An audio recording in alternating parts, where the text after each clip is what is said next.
Good morning students and welcome to in my biology classes. आज मैं intermediate unit first का reproduction means जनन समझाऊंगी। इस यूनिट का पहला चैप्टर है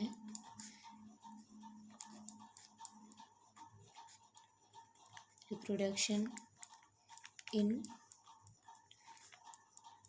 ऑर्गेनिज्म, जीवों में जनन। ओके, पहला चैप्टर है रिप्रोडक्शन इन ऑर्गेनिज्म यानी जीवों में जनन। इस चैप्टर में कौन कौन से इंपॉर्टेंट टॉपिक है पहले वो मैं आपको बताना चाहूँगी। इम्पोर्टेंस टॉपिक हैं जिनके बारे में आपको इस चैप्टर में पढ़ना है, जैसे जीवन अवधि, दूसरा है जनन, तीसरा है जनन के प्रकार और चौथा है जनन की अवस्थाएं। ओके, तो मैं पहला टॉपिक स्टार्ट करूँगी, जीवन अवधि, लाइफ पीरियड। ध्यान से समझिएगा, पहले सारे टॉपिक को आप समझ लीजिए, उसके बाद सारे टॉपिक का नोट्स बना के मैं आपको दे दूँगी, आप कर सकते हैं।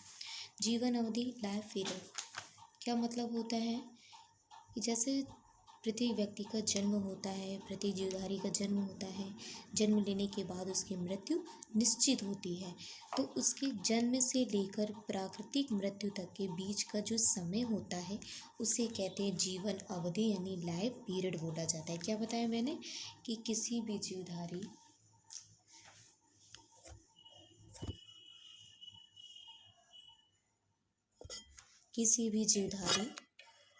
के जन्म से लेके प्राकृतिक मृत्यु तक का समय,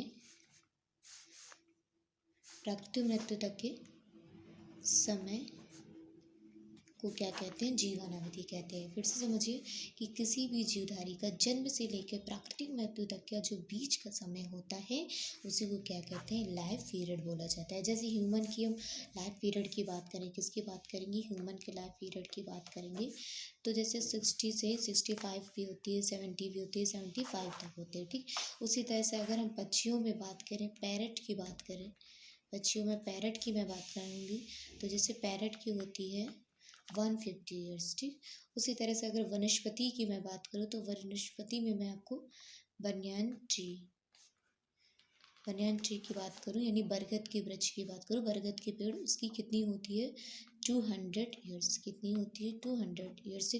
तो ये इनकी मतलब लाइफ पीरियड होता है, एक एज होती है, क्लियरिटी एज होती है, तो इनकी एज यानी कि जन्म से प्राकृतिक मृत्यु तक का जो समय होता है उसी को हम लोग कहते हैं life period. Okay, next topic है, मैंने आपको बताया जनन। नेक्स्ट टॉपिक क्या है, जनन यानी रिप्रोडक्शन, बहुत ही इंपॉर्टेंट टॉपिक है, ध्यान से समझिएगा, एग्जाम में पूछा जाता है, शॉर्ट नोट्स इसका आता है।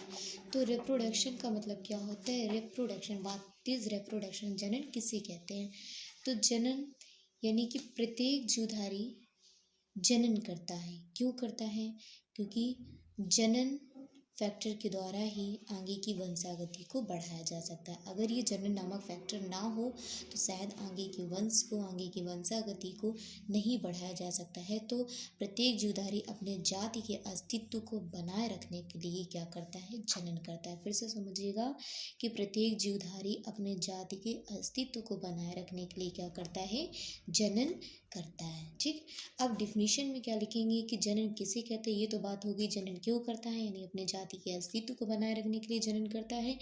अब जनन कहते किसे हैं, तो प्रत्येक जीवों के द्वारा अपने जाति के अस्तित्व को बनाए रखने के लिए अपने ही समान जीव की उत्पत्ति करना या संतान की उत्पत्ति करना क्या कहलाता है, जनन कहलाता है। यानी अपने ही समान संतान उत्पत्ति करना, क्या करना, संतान उत्पत्ति करना जनन कहलाता है। ओके, प्रत्येक जीवधारी में प्रजनन करने की क्षमता, प्रजनन या जनन एक ही बात होती है। प्रजनन करने की जो क्षमता होती है प्रचुर होती है, यानी प्रत्येक जीवधारी संतान उत्पत्ति कर सकता है। तो अपने ही समान संतान उत्पत्ति करने को ही क्या कहते हैं, जनन कहते हैं, रिप्रोडक्शन कहते हैं। उसके बाद नेक्स्ट टॉपिक है जनन के प्रकार, यानी टाइप्स ऑफ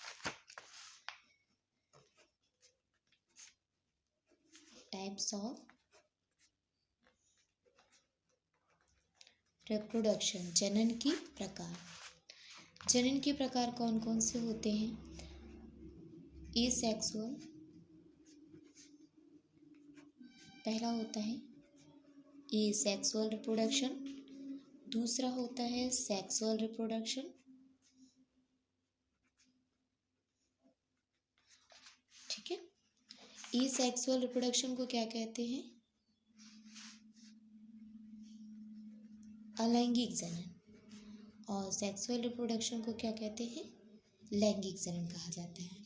उसी तरह से अगर मैं प्लांट्स की बात करूँ तो प्लांट्स में 3 प्रकार से बनाया जाता है, यानी प्लांट्स में रिप्रोडक्शन, मतलब reproduction in plants, reproduction in plants होते ही 2 ही प्रकार है, क्योंकि एसेक्सुअल को ही वेजिटेटिव रिप्रोडक्शन भी कहा जाता है। तो कौन कौन से हैं ये देख लीजिएगा। एसेक्सुअल, दूसरा है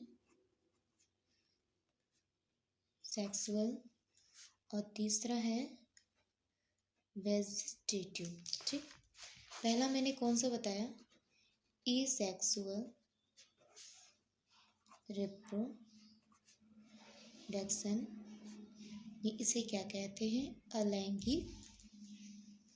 अलैंगिक जनन, या इसको अलिंगी जनन भी बोल सकते हैं। अब समझिए कि एसेक्सुअल रिप्रोडक्शन क्या होता है। एसेक्सुअल अलैंगिक जनन, इसे अलिंगी जनन भी कहा जाता है। अलैंगिक जनन में एक जनक की आवश्यकता होती है, यानी एक जनक के द्वारा ही संतति जीव विकसित होता है। यानी अलैंगिक जनन में क्या होता है कि एक जनक होता है और एक जनक के द्वारा ही संतति जीव विकसित होता है। और इस प्रकार के जनन में क्या होता है कि युग्मक का निर्माण नहीं होता है, न ही किसी विशेष अंग की आवश्यकता होती है, और इनके द्वारा जो संतान उत्पत्ति होती है, जो संतान उत्पन्न होती है, वो अपने पैतृक से, अपने मतलब जनक से पूर्णतः समान होती है, यानी उसकी आकार की, उसकी अनुवांशिकी दोनों ही अपने जनक से मिलती है, समान होती है। तो डेफिनेशन में आप इसके बारे में सेक्सुअल रिप्रोडक्शन लॉन्ग में पूछा जाता है। सेक्सुअल रिप्रोडक्शन क्या होता है कि ऐसा जनन, फिर से समझिएगा, ऐसा जनन जिसमें एक जनक होता है। जनक कितने होते हैं? एक। जिसमें एक जनक के द्वारा संतति जीव विकसित होता है, उसे एसेक्सुअल रिप्रोडक्शन कहते हैं। इसमें युग्मक का निर्माण नहीं होता है। क्या नहीं होता है? गैमेट फॉर्मेशन नहीं होता है, ठीक है। उसके बाद इसमें किसी विशेष अंग की आवश्यकता नहीं होती, यानी इस प्रकार के जनन में क्या होता है, किसी विशेष अंगों की आवश्यकता नहीं होती है, किसी विशेष अंगों की आवश्यकता भी नहीं होती है। और इसमें गुणसूत्रों की संख्या कैसे होती है? क्रोमोसोमों की संख्या समान होती है, यानी गुणसूत्रों की संख्या क्या होती है? समान होती है। ओके, क्रॉस का मतलब यहाँ पर मैंने समझाया कि नहीं होता है, यानी फॉर्मेशन नहीं होता है किसका?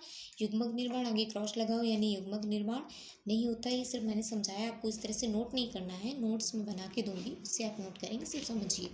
ओके, एसेक्सुअल रिप्रोडक्शन यानी ऐसा रिप्रोडक्शन जिसमें एक जनक से संतति जीव विकसित होता है, और इस प्रकार के जनन में युग्मक का निर्माण नहीं होता है, अंगों की आवश्यकता नहीं होती है, गुणसूत्रों की संख्या क्या होती है? समान होती है। एक इम्पॉर्टेंट बात इस जनन के लिए कि एसेक्सुअल रिप्रोडक्शन के द्वारा उत्पन्न संतानों को क्लोन कहा जाता है। क्या कहा जाता है? क्लोन कहा जाता है। क्यों? क्योंकि इस रिप्रोडक्शन के द्वारा उत्पन्न संतानें अपने जनक से, किससे? अपने जनक से आकार की और आनुवंशिकी, आकार की और आनुवंशिकी दोनों में समान होती हैं। क्या होती है? दोनों में समान होती हैं, इसलिए इनको क्लोन कहता है। तो कभी कभी क्वेश्चन एग्जाम में शॉर्ट नोट्स पूछा जाता है कि क्लोन किसे कहते हैं। आप क्या लिखेंगे आंसर? कि अलैंगिक जनन के द्वारा उत्पन्न संतानों को क्लोन कहते हैं। और जब पूछा जाए आपसे क्लोन क्यों कहते हैं, क्योंकि इस जनक के द्वारा उत्पन्न संतानें आकार की और आनुवंशिकी दोनों रूपों में अपने जनक के समान होती है। दोनों रूपों में क्या होती है? अपने जनक के समान होती हैं। तो इस प्रकार के रिप्रोडक्शन को अलैंगिक जनन कहा जाता है। कभी कभी सेक्सुअल और एसेक्सुअल दोनों रिप्रोडक्शन में आपसे डिफरेंस पूछ लिया जाता है। What is difference between A sexual and sexual reproduction? तो आप ये सारी लैंग्वेज लिख सकते हैं। दूसरा हमने बताया आपको सेक्सुअल, लैंगिक जनन। इसको डिटेल में मैं नेक्स्ट पार्ट में समझाऊंगी, अभी शॉर्ट में थोड़ा सा समझाऊंगी। लैंगिक जनन, ठीक। लैंगिक जनन क्या होता है? जैसे ए सेक्सुअल में मैंने अभी बताया था, लैंगिक में कि दो युग्मक, एक युग्मक होता है, यानी युग्मक का निर्माण नहीं होता है। सॉरी, इसमें मैंने आपको अभी देखिए क्या बताया था कि अलैंगिक जनन में एक जनक होता है लेकिन युग्मक का निर्माण नहीं होता है। तो इसमें एक जनक नहीं होते हैं, इसमें कितने जनक होते हैं? दो जनक होते हैं, यानी कि दो लिंगों की आवश्यकता होती है। कितने लिंगों की आवश्यकता होती है? दो लिंगों की आवश्यकता होती है। और अलैंगिक में मैंने आपको बताया युग्मक निर्माण नहीं होता है, बट इसमें युग्मक निर्माण होता है। युग्मक निर्माण होता है और विशेष अंग की आवश्यकता भी होती है। और सेक्सुअल रिप्रोडक्शन के द्वारा उत्पन्न संतानें अपने पैतृक से यानी अपने जनक से भिन्न होती हैं, अर्थात ये समान नहीं होती। अलैंगिक में बताया था कि समान होती, बट सेक्सुअल रिप्रोडक्शन में संतानें अपने जनक से भिन्न होती हैं, समान नहीं होती। फिर से समझिए सेक्सुअल रिप्रोडक्शन कि इस प्रकार के जनन में दो जनक की आवश्यकता होती है, दो लिंगों की आवश्यकता होती है। कौन कौन से दो लिंग होते हैं? नरलिंग और मादा लिंग, ठीक है, यानी कि मेल एंड फीमेल, मेल और फीमेल, ठीक। इसमें गैमेट बनते हैं, यानी गैमेट फॉर्मेशन होता है।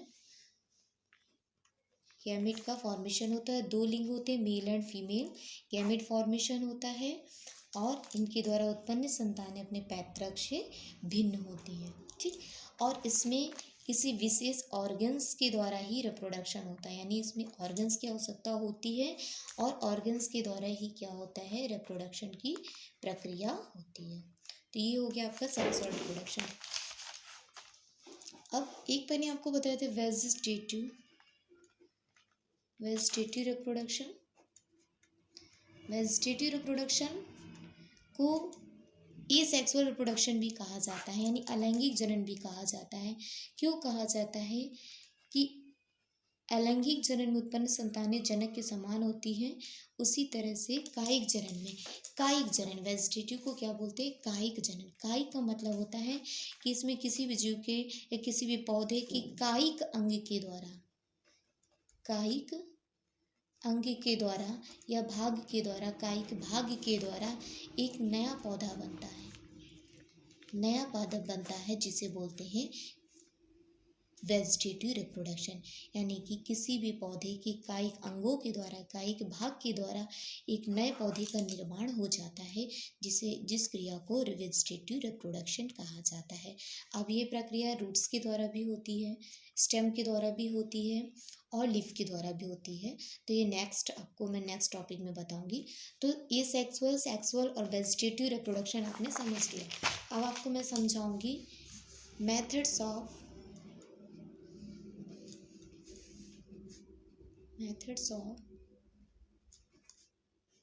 asexual reproduction। Methods of asexual reproduction यानी अलैंगिक जनन की कौन कौन सी विधियां होती हैं, अलैंगिक जनन में कौन कौन सी विधियां होती हैं। ओके, तो अलैंगिक जनन की कौन कौन सी विधियां, अलैंगिक जनन की विधियां। पहली है फिजन,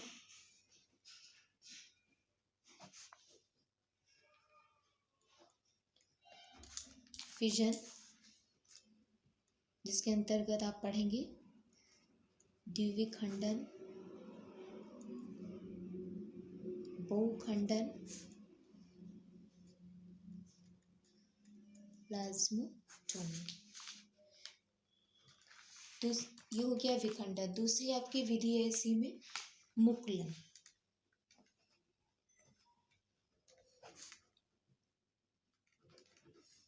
मुकुलन बडिंग के बारे में पढ़ेंगे। पहला आप कौन सा पढ़ेंगे? पहले आप पढ़ेंगे विखंडन, और विखंडन के बाद आप विखंडन के अंतर्गत पढ़ेंगे द्विखंडन, बहुखंडन, प्लाज्मोटोमी के बारे में, और उसके बाद नेक्स्ट पढ़ेंगे आप मुकुलन। और तीसरी आपकी है खंडन। कौन सी है? खंडन यानी फ्रेगमेंटेशन। फ्रेगमेंटेशन। चौथी आप पढ़ेंगे पुनरुद्भवन।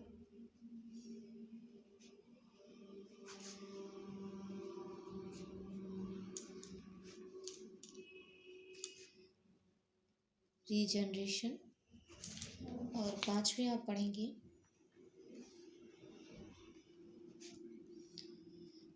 बीजाणु जनन। बीजाणु जनन का मतलब होता है जिसके अंतर्गत बीजाणुओं का निर्माण होता है, यानी बीजाणु बनते हैं, यानी बीजाणुधानी के बारे में भी आप पढ़ेंगे, जिसे हम लोग बोलते हैं स्पाइरुलेशन। ठीक है, तो फिजन, बडिंग, फ्रेगमेंटेशन, रीजनरेशन और स्पाइरुलेशन। ठीक, तो मेथड्स ऑफ एसेक्सुअल रिप्रोडक्शन यानी अलैंगिक जनन की विधियों के बारे में आपको पढ़ना है। क्या पढ़ना है? अलैंगिक जनन की विधियों के बारे में आपको पढ़ना है। ठीक, पहली विधि है विखंडन यानी फिजन, जिसके अंतर्गत आपको पढ़ना द्विखंडन, बहुखंडन, प्लाज्मोटोमी के बारे में। दूसरा है मुकुलन, बडिंग। तीसरा है खंडन, फ्रेगमेंटेशन। चौथा है पुनरुद्भवन, रीजनरेशन। पांचवा है बीजाणुजनन, स्पाइरुलेशन। अब एक एक विधि हम बताएंगे आपको। सबसे पहले मैंने आपको कौन सी विधि बताई है? अलैंगिक जनन की विधियां हैं। सबसे पहली है विखंडन, फिजन। इसमें क्या होता है कि मातृ शरीर दो खंडों में या दो से अधिक खंडों में डिवाइड हो जाता है, और जो खंड होते हैं वो प्रत्येक खंड ग्रोथ करके एक नया पादप विकसित कर लेता है। तो खंडन में आपको क्या लिखना है? फिर से समझिएगा कि इसके अंतर्गत यानी खंडन के अंतर्गत दो या दो से अधिक भागों में डिवाइडेशन होता है। अनुकूल परिस्थिति आने पर विभिन्न कारणों से कवक आदि के जो तंतु होते हैं वो डिवाइड हो जाते हैं, दो भागों में डिवाइड हो जाते हैं, दो से अधिक भागों में भी डिवाइड हो जाते हैं। तो डिवाइडेशन होने के बाद उसके खंड से एक नए पौधे का फॉर्मेशन हो जाता है। जैसे कि हम आपको एग्जांपल देंगे स्पाइरोगायरा का। ठीक है, इस तरह से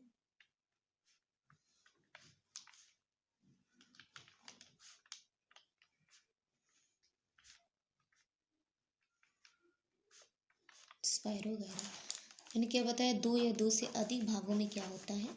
डिवाइड हो जाता है।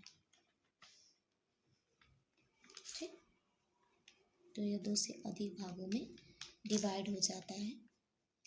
और ये जो भाग डिवाइड हुए हैं यानी जो खंड हुए हैं, प्रत्येक खंड से एक नया पादप बन जाता है। प्रत्येक खंड से क्या होता है? एक नए पादप का फॉर्मेशन होता है, नए प्लांट का फॉर्मेशन हो जाता है।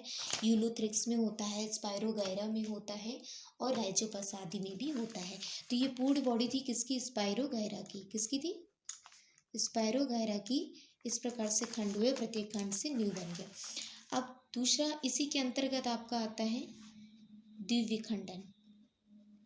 द्विविखंडन नाम से समझ में आ रहा होगा। द्विविखंडन जिसमें कितने खंड हो जाते हैं? दो खंड हो जाते हैं। कितने खंड हो जाते हैं? दो खंड हो जाते हैं, यानी द्विविखंडन में दो खंड हो जाते हैं। ओके,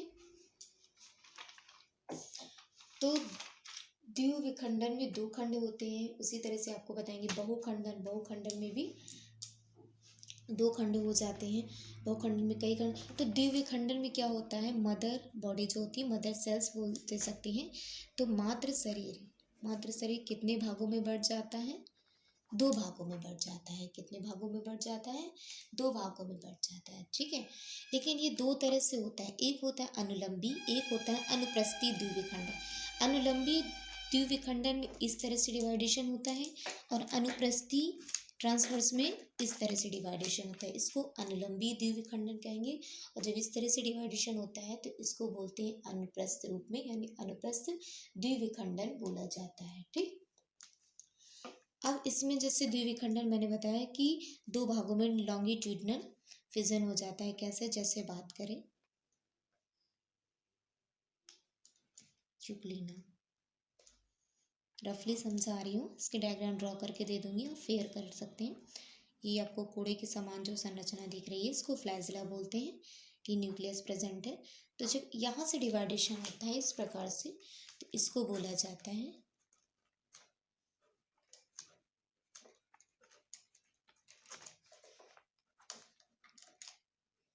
लॉन्गिट्यूडनल फिजन, ठीक। पैरामीशियम की जैसे बात करें,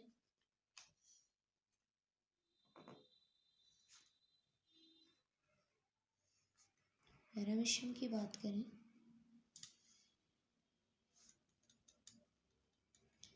ये बाहर की ओर छोटे छोटे कंटिका नुमा संरचना दिख रही है, इसे सीलिया बोला जाता है, जिसके द्वारा ये पैरामीशियम मूवमेंट करता है, आगे की ओर गति करता है, ठीक है। अब यहाँ पर जब इस तरह से डिवाइडेशन होता है तो इसको बोलते हैं अनुप्रस्थ द्विखंडन। क्या बोला जाएगा? अनुप्रस्थ द्विखंडन, ठीक, यानी ट्रांसवर्स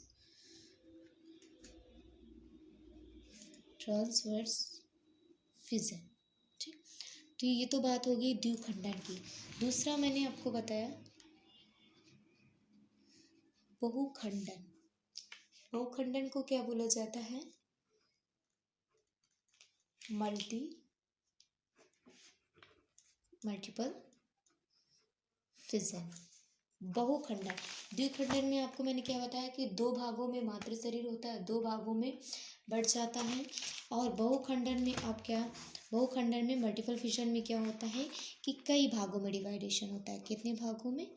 कई भागों में, यानी जो मात्र शरीर होता है, मात्र शरीर कई भागों में बढ़ जाता है, जिसे हम लोग क्या बोलते हैं? मल्टीपल फिजन बोला जाता है। जैसे कि प्लाज्मोडियम में होता है, अमीबा में होता है, तो कई भागों में डिवाइडेशन होता है, जैसे अमीबा है, ठीक है। तो इसमें क्या होता है? कई भागों में डिवाइडेशन हो जाता है, तो इसे हम लोग बोलते हैं बहुखंडन, यानी कई खंडों में बढ़ जाना, मल्टीपल फिजन होता है। और प्रत्येक खंड से एक नया जीव बन जाता है, नया जीव विकसित हो जाता है, जिसे बहुखंडन कहा जाता है। तीसरा मैंने आपको बताया था प्लाज्मोटोमी। प्लाज्मोटोमी, अभी तक आपने पढ़ा कि कोशिका विभाजन होता है, इसमें मैंने बताया द्विखंडन में, विखंडन में कौन सा विभाजन होता है? कोशिका विभाजन होता है।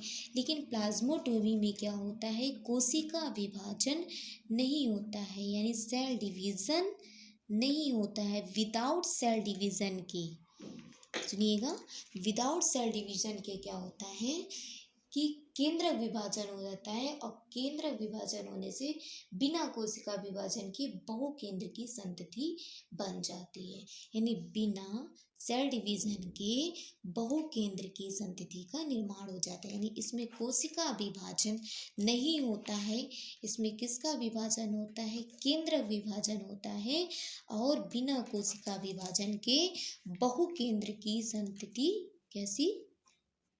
बहुकेंद्र की संतति विकसित हो जाती है, जिसे क्या कहा जाता है? प्लाज्मोटोमी कहा जाता है, ठीक है। अब अगला टॉपिक है इसमें मुकुलन। बहुत ही इम्पोर्टेंट है ये विधि, कई बार पूछी गई है एग्जाम में। मुकुलन, बडिंग प्रोसेस, बडिंग प्रोसेस, ठीक है। बडिंग प्रोसेस में किसका फॉर्मेशन होता है? बड का। किसी भी जीवधारी में उसमें छोटी सी एक उभार या कलिका नुमा संरचना बन जाती है, यानी मात्र शरीर पे एक छोटी सी कलिका नुमा संरचना बन जाती है, जिसे हम लोग मुकुल कहते हैं। और ये मुकुल अपने पैतृक से अलग होकर अनुकूल परिस्थिति आने पर ग्रोथ करके एक नया जीव बन जाता है।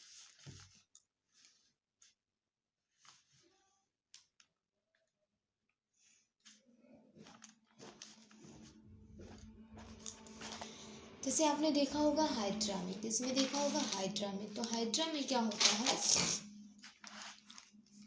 देखिएगा, फिर से समझ लीजिए इसको।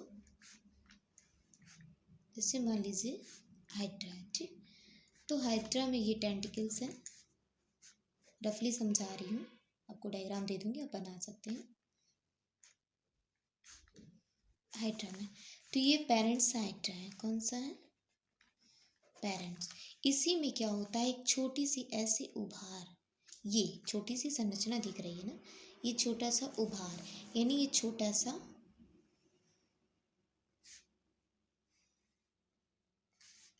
ठीक, ये छोटा सा उभार बन जाता है, जिसे हम लोग क्या कहते हैं? बड कहते हैं। बड का मतलब होता है मुकुल। एक नंबर का क्वेश्चन पूछ लिया जाता है कि मुकुल क्या है, तो छोटे से उभार नुमा कलका नुमा संरचना को क्या कहता है? मुकुल कहा जाता है, ठीक। तो ये पैतृक हो गया, यानी पेरेंट्स हाइड्रा हो गया। अब इसमें क्या हुआ कि एक छोटी सी उभार कलका नुमा संरचना बन जाती है, जिसे हम लोग मुकुल कहते हैं। कुछ समय पश्चात क्या होता है, यही मुकुल अलग हो जाता है, अपने पैतृक से क्या होता है? अलग हो जाता है, और अनुकूल परिस्थिति आने पे एक न्यू हाइड्रा में विकसित हो जाता है। किसमें? एक न्यू हाइड्रा में विकसित हो जाता है। तो इस प्रक्रिया को क्या कहा जाता है? बडिंग कहा जाता है। इस प्रक्रिया को क्या कहते हैं? बडिंग। फिर से समझ लीजिएगा कि मात्र शरीर में एक छोटी सी उभारनुमा संरचना बन जाती है, और ये उभारनुमा संरचना को मुकुल कहते हैं। अनुकूल परिस्थिति आने पर ये अपने पैतृक से अलग हो जाती है और एक यंग हाइड्रा में परिवर्तित हो जाती है, ठीक है। इसी तरह से ईस्ट में भी यही प्रोसेस होता है, ये हाइड्रा का मैंने बताया, उसी तरह से ईस्ट में भी होता है, वो ईस्ट में भी होता है ऐसे, इस तरह से उभारनुमा संरचना बन जाती है,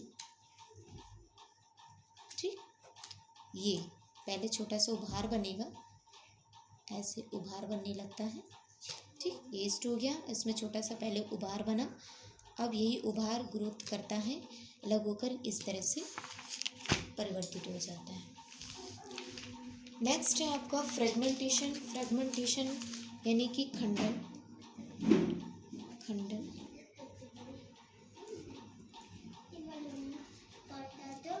फ्रेगमेंटेशन में भी आप वही लिखेंगे कि द्विधारी कई खंडों में डिवाइड हो जाता है, कई खंड बन जाते हैं, कई खंड में डिवाइड हो जाता है, और प्रत्येक खंड से एक नया जीव बन जाता है, एक नए वृद्धि करके उसका जो खंड होता है वृद्धि करके एक नया पादप बना लेता है। क्या बना लेता है? नया पादप बना लेता है, जिसमें कई खंड हो जाते हैं और प्रत्येक खंड वृद्धि करके एक नया पादप का निर्माण कर लेता है, जिसे हम लोग फ्रेगमेंटेशन कहते हैं, ठीक। नेक्स्ट है आपका,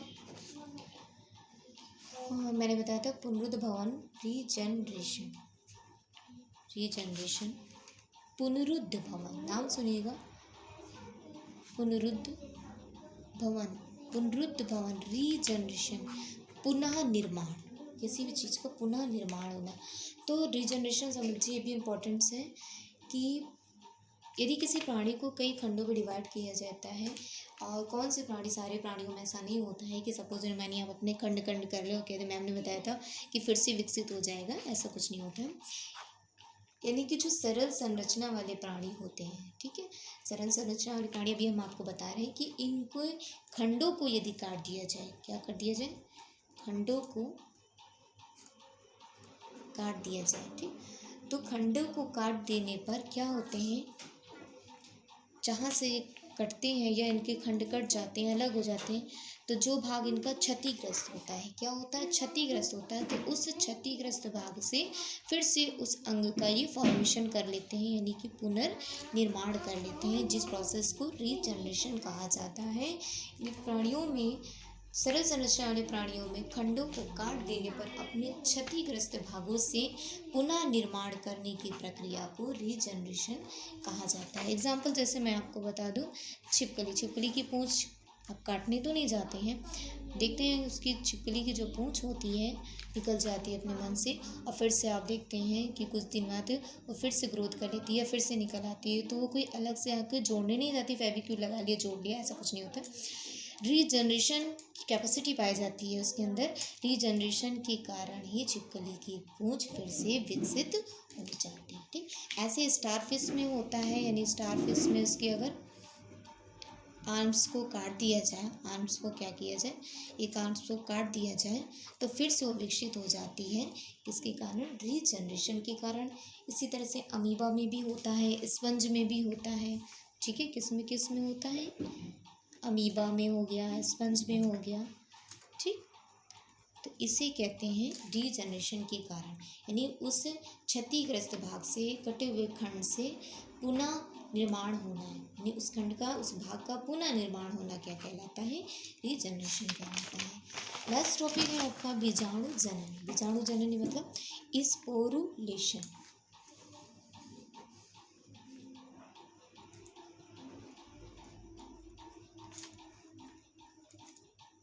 बीजाणु जनन,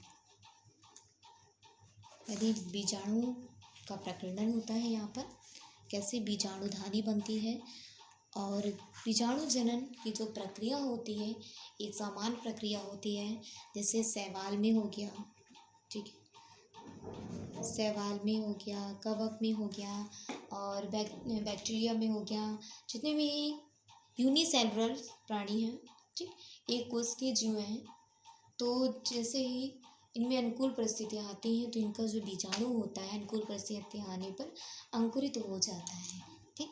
मुख्यतः जो होती है ये प्रक्रिया कवक में होती है। कवक मतलब फंजाई, जैसे आपने देखा होगा फफूंद, फफूंद को ही बोलते हैं फफूंद। तो देखते रोटी वगैरह है, अचार है, उसमें फफूंद सी लग जाती है, तो क्या होता है कि बीजाणुधानी में बीजाणु का निर्माण हो जाता है। और बीजाणुओं को प्रकीर्णन होता भी कैसे, या तो जल के द्वारा होता है या वायु के द्वारा होता है, यानी इनका जो प्रकीर्णन होता है कैसे होता है, जल के द्वारा या वायु के द्वारा होता है, ठीक, जल के द्वारा होगा या वायु के द्वारा होता है। स्ट्रक्चर थोड़ा सा समझाना चाहूँगी।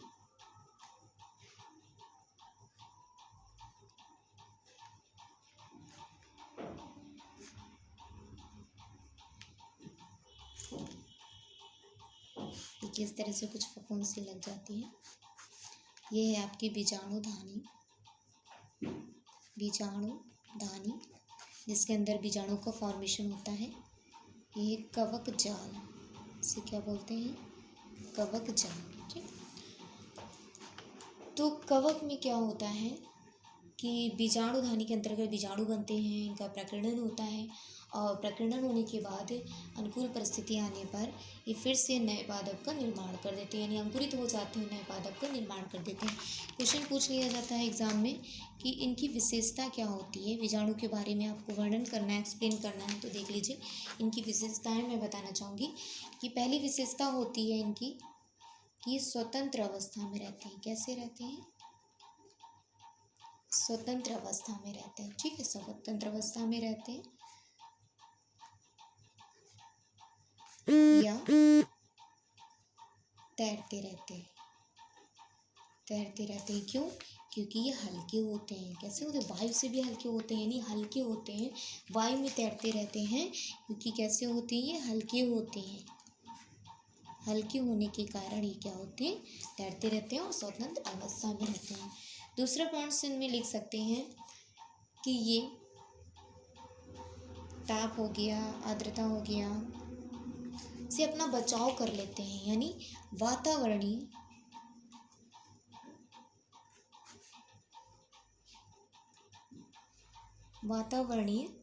जो परिस्थिति होती है, वातावरणीय परिस्थिति से बचाव कर लेते हैं। अब ये बचाव कैसे करते हैं कि अपने चारों ओर एक कैविटी बना लेते हैं, क्या बना लेते हैं, कैविटी बना लेते हैं, एक आवरण बना लेते हैं। अब इस आवरण के कारण ही ये अंदर जो होते हैं कैसे रहते हैं, सुरक्षित रहते हैं। चारों ओर क्या कहते हैं, आवरण बना लेते हैं, और आवरण के अंदर क्या रहते हैं, ये सुरक्षित रहते हैं। कैसे रहते हैं, सुरक्षित रहते हैं, ठीक है, यानी आवरण बना लेते हैं